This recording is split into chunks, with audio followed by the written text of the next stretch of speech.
sa Papa Dudut Stories, ikaw ay hindi nag-iisa.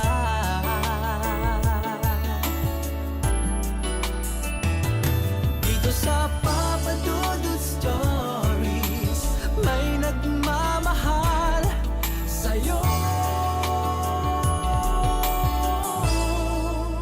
Papa Dudut Stories,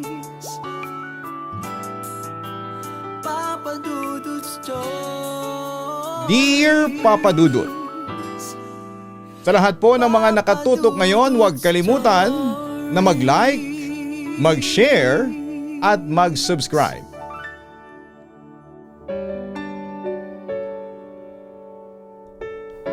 Lahat ng bagay sa mundo ay may hangganan.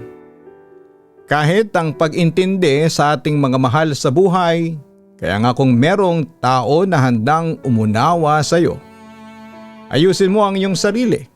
Bumawi ka sa kanila at huwag maging pabigat dahil pag napuno sila sa iyo, magagawa ka nilang bitawan kahit na kadugo ka pa nila. Dear Papa Dudut, isang mapagpalang araw sa inyo at sa mga taga-subaybay ng inyong programa na Papa Dudut Stories. Taong 2025 nang madiskubre ko ang programa ninyo na talaga namang kinahiligan ko ng pakinggan lalo na kapag nagpapaantok ako sa gabi. Gusto ko lang din kunin ang pagkakataon na ito para sabihin na panatiko ako ng inyong show at nagpapasalamat ako ng husto sa inyo dahil nag-i-exist kayo sa mundo. Malaki kasi ang ambag ninyo sa buhay ng bawat tagapakinig ng inyong programa, lalo na po sa akin. Bago ang pagbabahagi ko ng kwento ay gusto ko munang magpakilala sa inyo. Ako nga pala si Sheena, 27 years old at tubong Bulacan. Isa po akong breadwinner, hindi mayaman ang pamilyang kinalakhan ko. At mas madalas pa nga na kinakapos ang aming pamilya kesa nakakaluwag. Construction worker lamang ang tatay ko samantalang pa-extra-extra ang nanay ko sa paglalabada. Tapos ay 4 pa kaming magkakapatid at pangalawa ko. Meron po akong kuya, si Kuya Noli na mas matanda sa akin ng 2 taon. Hindi kami close ni Kuya. Saktong casual na usapan lamang pag nasa bahay kami. Siguro kasi habang lumalaki ay namulat ako na may pagkamaloko ang kuya ko na yon. Sa katunayan, sakit siya ng ulo nila nanay at tatay dahil sa pagiging pasaway. Bukod doon ay madalas din niya kaming binubuli ng 2 ko pang nakababatang kapatid. Kaya nga mas malapit sila sa akin kesa sa kuya ko.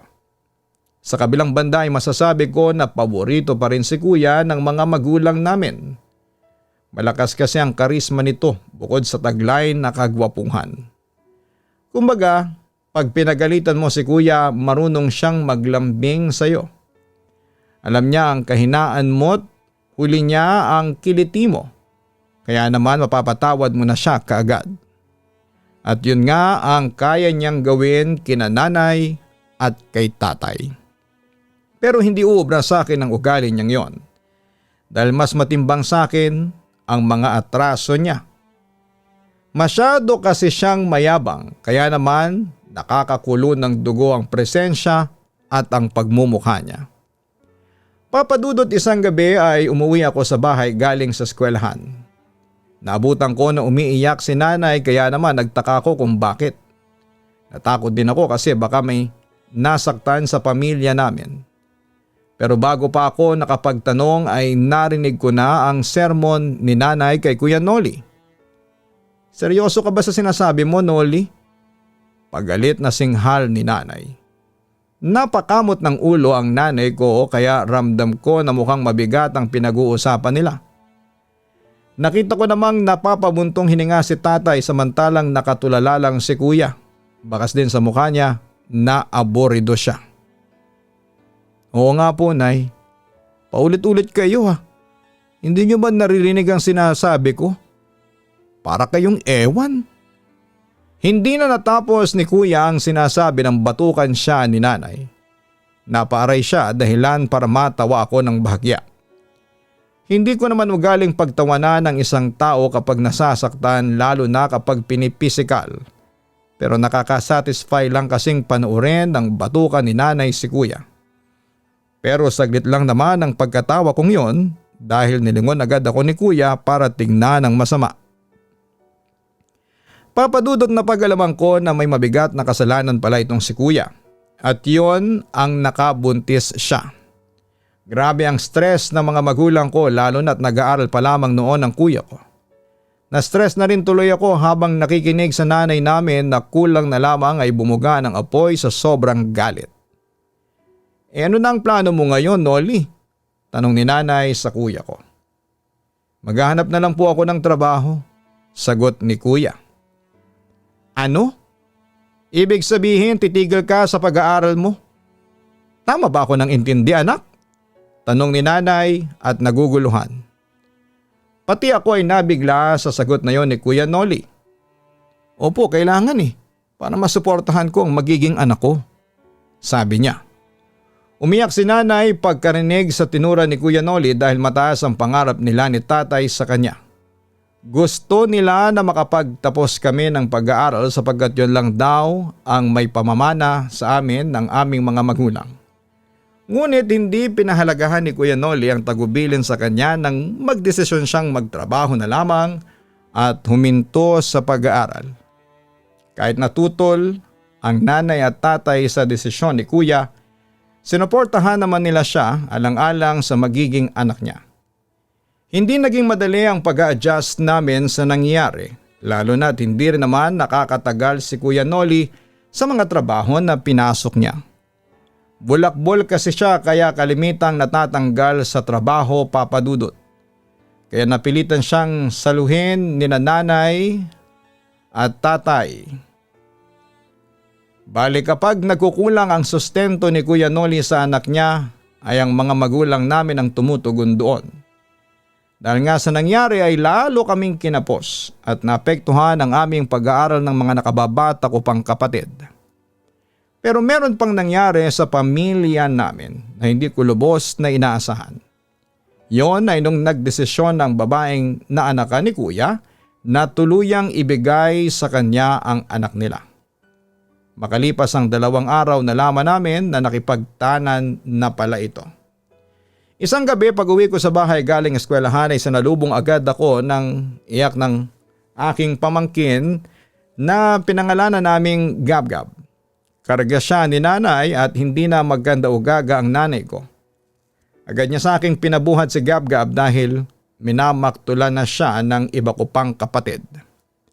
Hawakan mo nga muna si Gab-Gab, Sheena. Magluluto lang ako ng hapunan natin at magsasaing. Anong oras na Wala pa tayong hapunan. Bakit kasi ngayon ka lang dumating? Naiinis na tanong sa akin ni nanay. Mabilis kong kinuha si Gab-Gab at kinarga. Sinayaw-sayaw ko rin ang pamangkin ko ng bahagya para tumahan na sa kanyang pag-iyak. Nay, bakit kayo sa akin nagagalit? Di ba nagpaalam ako sa inyo na meron kaming practice sa eskwelahan? Tanong ko kay nanay, baka kasi nakalimutan na niya na nung umaga pa lamang ay nagsabi na ako sa kanya na mahuhuli sa pag-uwi. At tama ako dahil nawala nga yon sa isipan niya. Nasaan po ba si Kuya Noli? Dapat siya nag-aalaga sa anak niya imbis na tayo. Inis kong saad. Mahal ko naman si Gab-Gab, papadudot, pero dahil sa kanya pinagbuntunan ako ng galit ng nanay ko. Bukod doon ay pagod din ako sa eskwelahan. Wala umalis. Naghanap daw ng mapapasukang trabaho. Kanina pa ngang umaga hanggang ngayon di pa rin umuwi dito sa atin. Ang sabi pa ni nanay. Napailing na lamang ako at napaisip kung saan naghanap ng mapapasukang trabaho ang kuya ko. Kasalanan naman niya kung bakit palagi siyang natatanggal. Hindi kasi siya matinong trabahante at hindi niya naiisip na kailangan niya ng pera bilang pagsustento niya nga sa anak niya. Habang abala si nanay sa pagluluto sa kusina, naupo ako sa bangko habang pinatutulog ko si Gab-Gab. Pinasakan ko ng tsupon ang bibig niya at ang laman lamang ng botelya niya ay tubig na may asukal. Makalipas nga ang ilang minuto ay nagulat kami sapagkat biglang may kumalabog sa aming pintuan. Ninervyos pa nga ako dahil akala ko ay kung ano yon. Kasunod noon ay narinig namin ang boses ni Kuya Noli. "Nay, tay, pagbuksan niyo ako ng pinto." Halatang lasing ang Kuya Noli ko, Papa Dudut. Mabilis siyang pinagbuksan ng pintuan nila nanay at saktong bumagsak sa harapan nila ang kuya ko na mukhang hilong-hilo dahil sa alak na nainom. "Noli, lasing ka ba?" Bulyaw ni nanay sa kanya habang inaalalayan siyang tumayo sa sahig na kinahihigaan niya. "Hindi po, nay, nakainom lang po ako," sabi pa ni kuya. Halata naman sa tono ng boses niya na nagsisinungaling siya, Papa Dudut. "Akala namin naghahanap ka ng trabaho. Pero bakit nakuha mo pang uminom?" Sermon ko sa kanya. Hindi na ako nakapagpigil dahil ang lakas naman ng loob niya na gawin ang bagay na yon. Baka nakakalimutan niya na may anak siyang dapat alagaan at buhayin. Pero imbes na sumagot ay nagalit sa akin si Kuya Noli dahil masyado raw akong pabida. "Alam mo, kahit kailan napaka-epal mo talaga, Sheena." Aniya dahilan para uminit ang ulo ko, Papa Dudut. Bumwelta rin ako kaya nagkasigawan kami ni Kuya.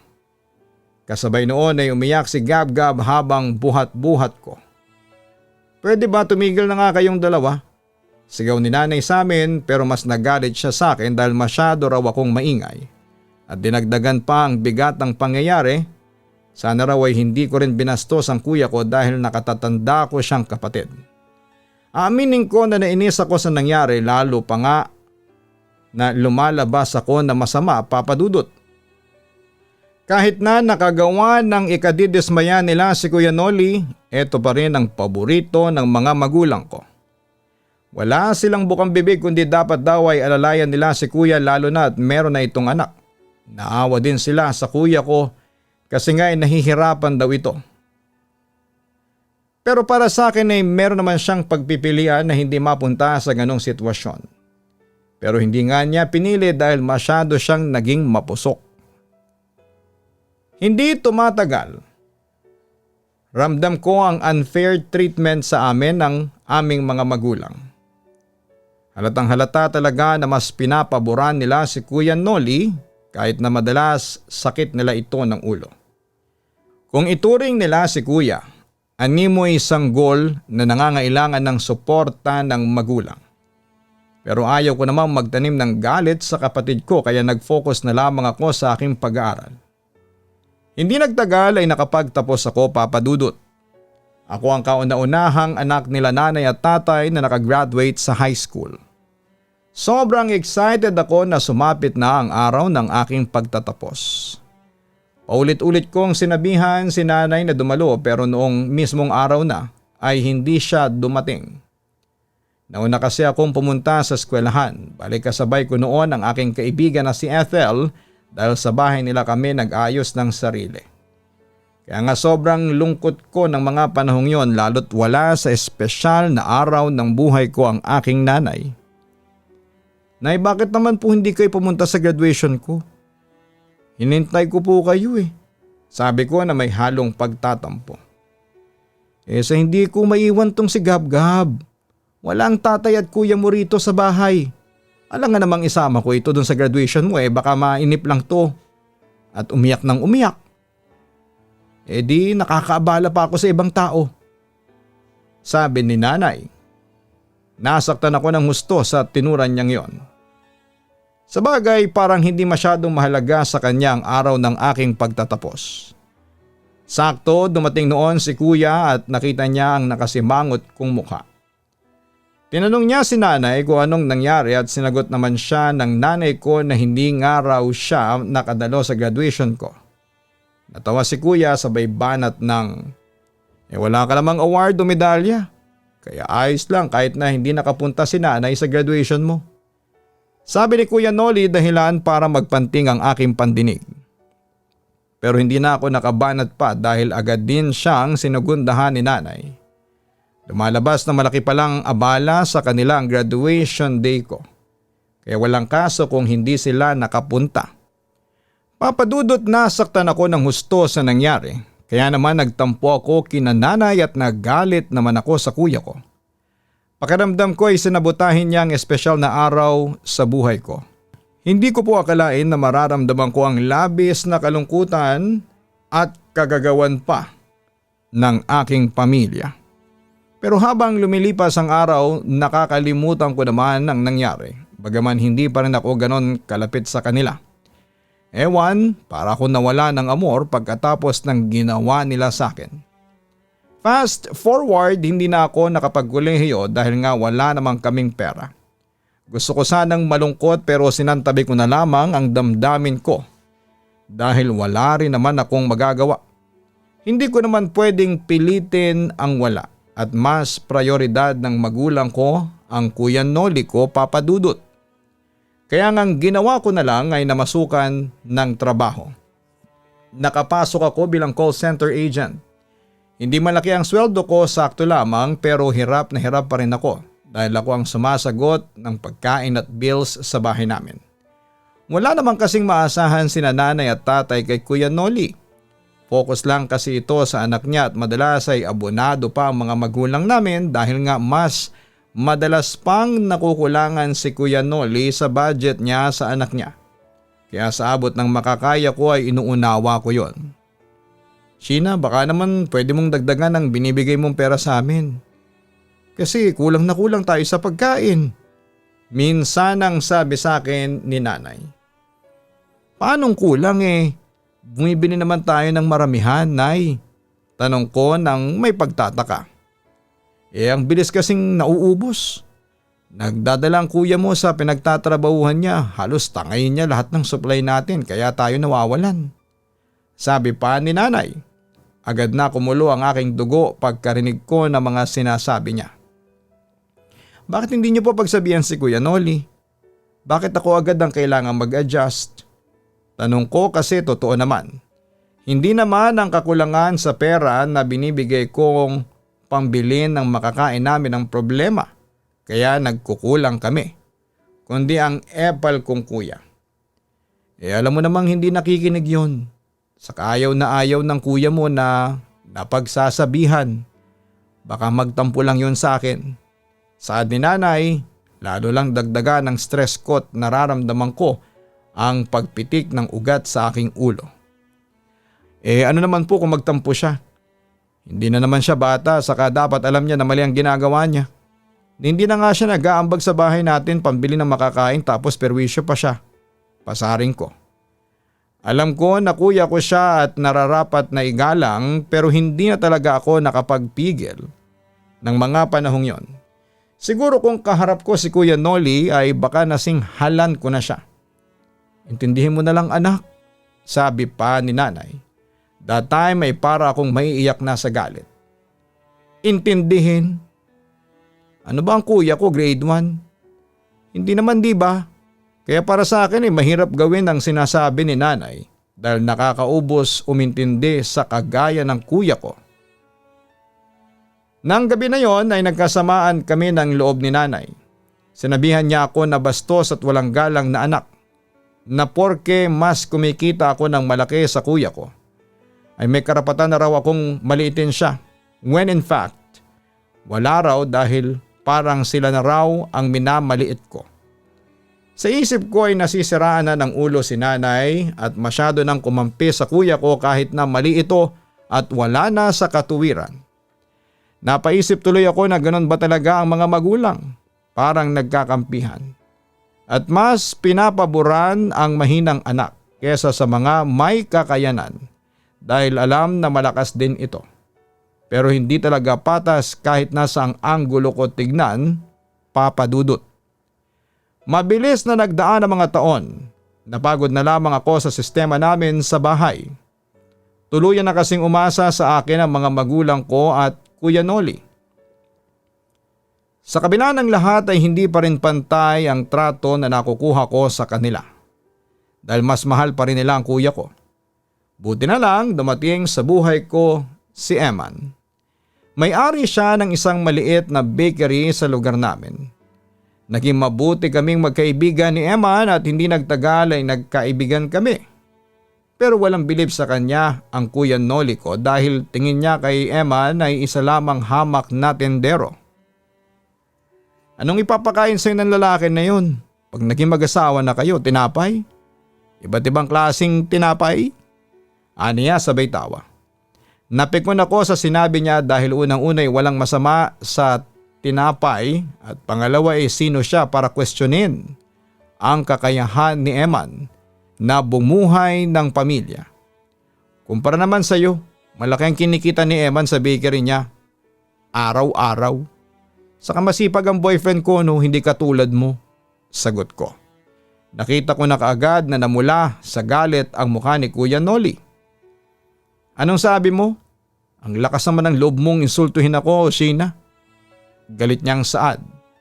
Kulang na lamang ay sumigaw siya sa galit pero hindi pa rin ako nagpatinag, Papa Dudut. Bakit ka nagagalit? Totoo naman ang mga sinasabi ko. Kung makalait ka kay Eman, nakita mo na ba sa salamin ang sarili mo? Kasi kung hindi pa aba, baka gusto mong tingnan para ma-realize mo na wala ka talagang binatbat sa kanya. Tuloy-tuloy kong saad. Walang pagsisisi sa tono ng boses ko. At bagaman alam ko na masakit yon at malaking sampal sa kapatid ko ay wala akong pakialam.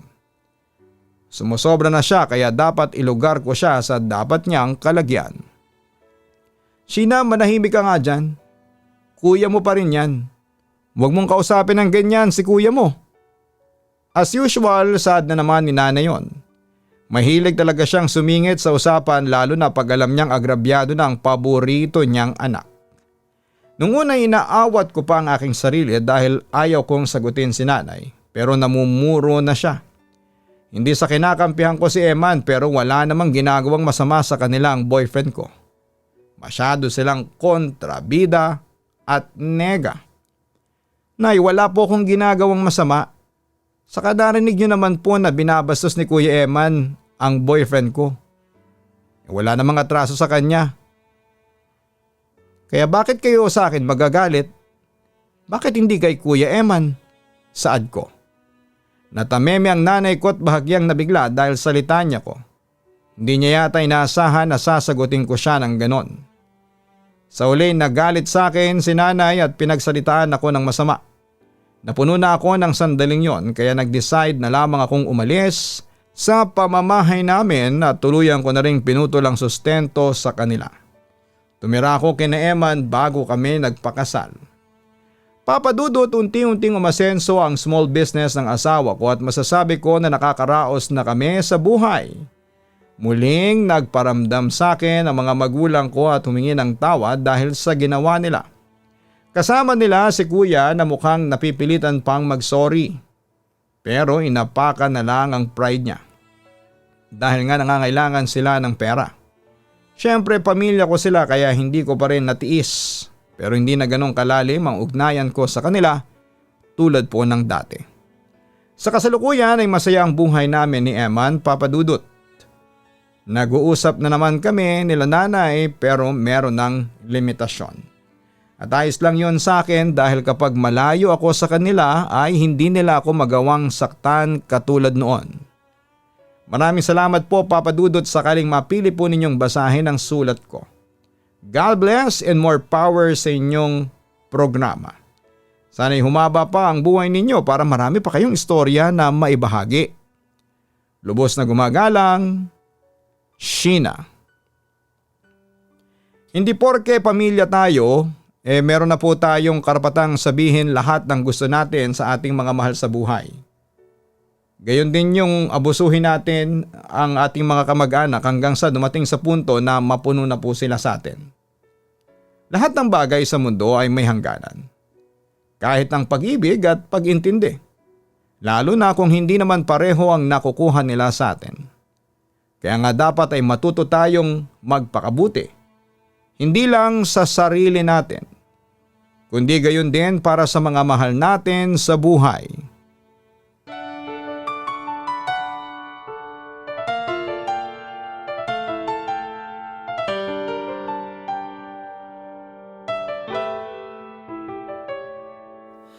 Ang buhay ay mahiwaga, laging may lungkot at saya. sa Papa Dudut Stories. Laging may karamay ka.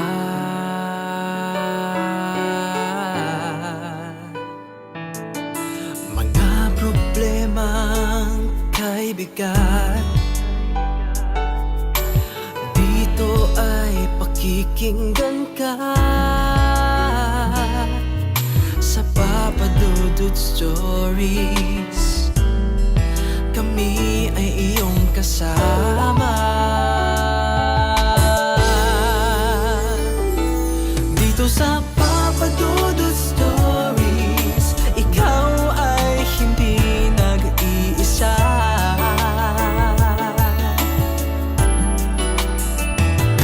Dito sa Papa Dudut Stories, may nagmamahal sa'yo. Papa Dudut Stories, Papa Dudut Stories,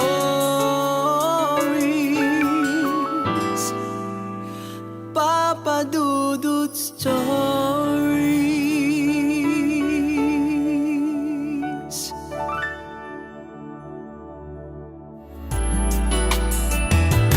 Dito sa Papa Dudut Stories, may nagmamahal sa'yo.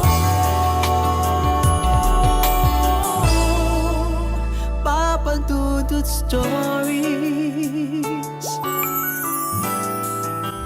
Papa Dudut Stories. Hello mga ka-online, si Papa Dudut po ito. Nag-enjoy ka ba sa ating kwento ngayong araw? Huwag kalimutan na i-share, mag-like at mag-subscribe. Maraming salamat po.